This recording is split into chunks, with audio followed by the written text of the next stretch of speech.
Ito yung tinuro sa amin sa center kahapon. Kaso, hindi ko maintindihan eh.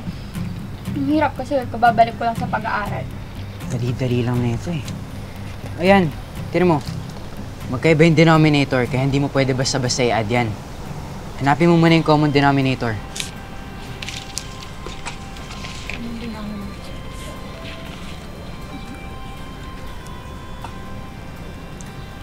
Ano yan? Bayan, mali naman eh. Tingnan mo oh. Ulit-ulit naman tayo eh. Sorry na, Benji. Medyo mabagal lang kasi talaga ako eh. Ito. Ito. Yan. Basahin mo lahat yan. Tapos pa ako eh. Basahin mo yan lahat ah. Lahat ng pages.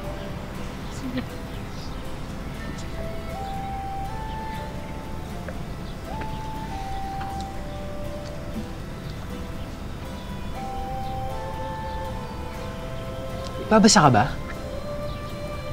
Oo.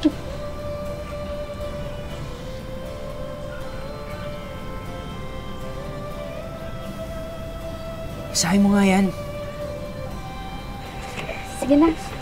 Baka nakakaagala na ako eh. Doon na lang ako sa loob mag-aaral. Bukas na lang ulit ah. Pasensya ka na ulit. Ay! Oh! Benji, sorry talaga! Sorry! Hindi ko sinasadya. Sorry. Ito may ginawa mo sa notebook ko, oh.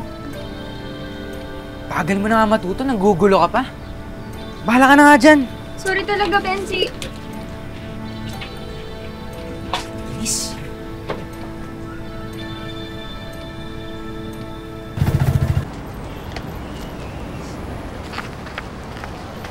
Ning, ano nangyari? Sabi kasi sa akin ni Benji, bagal ko daw matuto eh. Kaya naisip ko, kung itutuloy ko pa ba yung pag-aaral ko. Baka totoo nga yung sinasabi ni Benji. Niinis ka lang mo. Huwag mo na ikumpara yung sarili mo sa kanya, ha? Wala naman yun sa bilis o bagal matuto. Nasa tiyaga yan. Talaga ayaw? Oo. Bilan din ako dati. Laki ako sa kalye, tapos wala akong mga magulang. Buti na lang andyan si Teacher Janet. Tinulungan niya ako. Noong una, hindi pa nga ako marunong magsulat eh. Pero dahil sa tiyaga at lakas ng loob, awa ng Diyos, makagraduate na ako ng elementary. Ang galing. Sana ako din. Kaya mo yun. Basta kung kailangan mo ng tulong, sabihan mo lang ako. Turuan kita. Sige, Ayong, salamat ah. Buti ka pa naiintindihan mo ko. Tara na, pasok na tayo. Sige na.